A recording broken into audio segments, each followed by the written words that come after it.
Hey there! So today we have another video, and I actually posted a little bit about this on my last update from New York City. But this is my number one advice if you go to a craft beer bar, especially in a decent sized city, especially when things can be a little bit more expensive. So this is about pricing, and it's about pricing between craft and cans, and it's something really need to focus on, especially when there are actually not only craft beer bars, but there are some really great bottle shops that have a bar too, but then they also do cans. And that's a great way to think about things and expand your availability when you're going out for having a few beers. And so here, I literally have some specific examples. So actually, I wish I did more research, but these are some specific examples from a couple of my favorite bars in New York City. So a great example would be like Tourist. Tourist does a I actually had to like dig hard on Untappd to find these menus because actually, crazy enough, some of these bars don't have their pricing available on Untappd or the website. You literally have to go on Untappd and find somebody who actually took a picture of the menu to find the menu. Very annoying. But here's a good example. So this is a close, but I believe I paid $9 for a 16-ounce can of a Pilsner from what was it? Human Robot from Philadelphia, right? $9 for 16-ounce can, so that ends up about like 0.6 dollars per ounce, right? And then on draft, they have a Fox Farm lager for $10 for 14-ounce pour, so that's 0.71 uh, cents per or 71 cents per ounce. So really, like, yeah, you're saving a few dollars right there, right? Just like the availability of I've had some Fox Farm before in my life, and I've actually never had Human Robot before. So it expands the availability of the not only draft list, but also now like you can also try breweries you never had before. Because like, what if it's not on draft? Now it's available in cans. So like that's pretty cool, right? So expands your availability of like, all right, well, this is the draft list. That's all the breweries you can ever try. No, there's cans out there that you can try. Some breweries that are, jumped into town. Maybe they did a.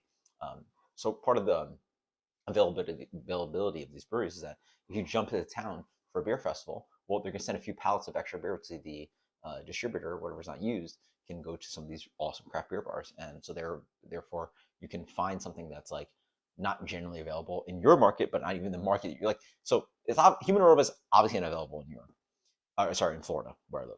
It's obviously not available generally in New York, but they did beer festival. So now, like, right? So I got to get a taste of something that's out of Philly, but in New York, but not really New York, right? Blah, blah, blah. So cool stuff like that. Another good example, let's see. Okay. So on, let's see. I'm trying to find a good example. Well, excuse me. There you go. Trillium. I haven't tasted liquid Trillium in like 4 years. So there you go. Just if I didn't see it on the draft, it's available in cans. $14 for a 16-ounce can. Very, very, very, very, very, very, very, very, very expensive. I mean, honestly, that's dumb expensive. $14 for a 16-ounce can. I mean, I paid for it. Whatever. I wanted to try Trillium again. It's been, they're one of the first breweries that got me into hazy IPA. Visited the tap room like literally a decade ago before they were known for hazy beers. So have to try it out, but you're gonna have pricing like that, so that's not great. But again, your options are available. What's a good example? I mean, you could also do pricing like here, like a Hudson Valley lager was $10 for a 16-ounce can. That puts you at 60 cents an ounce, versus a halfway Crooks pour for 13 ounces is $8. So it puts you around 16 ounces, 60 cents an ounce. So so you get like, again, I don't expect you to pull out your calculator every time, but it's always important to really think about what you have available in the draft list. And sometimes, again, you can arbitrage. The word arbitrage means like sort of just like finding, a little value here and there, right? Like, well, this is like, first off, some craft beer bars literally don't sell a pint, especially in New York. Like in Tourist, the largest pour they have is a 14-ounce pour. So if you find a 16-ounce pour or 16-ounce can for a better price, and you're just like, saving money there. It allows for availability. And again, the most important thing is like really not really seeing sense, but like sometimes you could literally save dollars, like dollars, actual dollars. And then you're also expanding the breweries that you want to try out that aren't available on draft. And then the other trick is that specifically, I really like, again, my favorite place to have beer in town, which again, I don't really go out, but if I did have to go out, one of my favorite places to go would be GB Bottle Shop in Orlando. And they literally add a $2 corkage fee on top of their cans. So they're cans that are like literally like $2, $3. Add $2 on top of that. Now you have a $5 beer. I don't care if it's 12 ounces or 16 ounces. You ain't, that price isn't getting beat on draft. Like the draft prices are way higher than that. So now you're getting a, five, anywhere from a $4, $5, $6, $7 pour of beer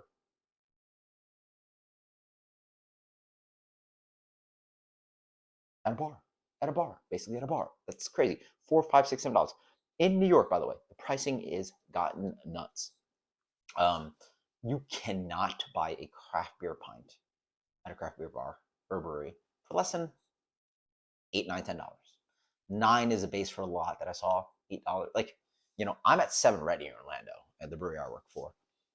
But again, it really depends because there's places like, one of my regulars went to Russian River. He's like, you guys are nuts. They try to say something in wine country, and somehow they're able to do a scale and in wine country. I mean, I guess their scale really helps, but they're able to be cheaper than some, no offense, a not named brewery in Orlando for $7. So it really depends. But if you're able to find these arbitrages, really pay attention to like, hey man, you guys are a bottle shop. That's one of the best places to drink. Actually, one of the places to drink that really taught me this was back way a decade ago. It no longer is open, but in Brooklyn, called like Brooklyn Beer Merchants, but like Brooklyn, like spelled like BREU. Wait, sorry, BREUKL. Blah blah, Brooklyn, like that. And I was just like, man, why don't I go to the like the fridge and just get a $2 corkage fee? Again, we can be drinking a full beer anywhere from 12 to 14 ounces, 12 to 16 ounces for $4, $5, $6, $7 versus, actual pour beer is going to cost you $8, $9, $10, $11 for a pint. And then again, a lot of places don't even give you a pint. So you're getting like a 12-ounce pour for $10, a 14-ounce pour for $10, stuff like that. So one of the tricks, just think about like what's available. And like the cans, again, open, literally the first lesson I taught you, it opens the availability of what's available. Because like you see a tap list is tight. It's like, all right, were these only options I have? And you see the window, you're like, oh, this fridge has all these beers I wanted to try. Boom, boom, boom, boom, boom. So number one tip, if you ever go to a craft beer bar, or a sort of like, I love these like craft brewery beer bar hybrid kind of bottle shop kind of hybrids. They're really fun. You can take beer to go. You can stop there just to have beer to go, but also you're also available to like try the tap list and also have the beers in the cans and bottles and all that cool stuff. So cheers next time. This is my biggest tip if you ever do that kind of thing, because I do that thing, and I don't think there's much I could recommend for you guys other than try great breweries, try great beers, do small pours, stay hydrated, blah blah. But the pricing and all that cool other stuff is something I ranted about for a minute. Cheers, later.